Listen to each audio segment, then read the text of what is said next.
पीछे हो जाए आप। एक मिनट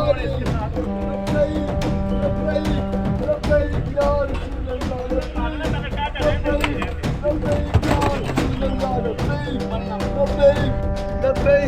لبيك يا رسول الله لبيك لبيك يا رسول الله لبيك لبيك يا رسول الله لبيك لبيك يا رسول الله لبيك لبيك يا رسول الله لبيك لبيك يا رسول الله لبيك لبيك لبيك يا رسول الله لبيك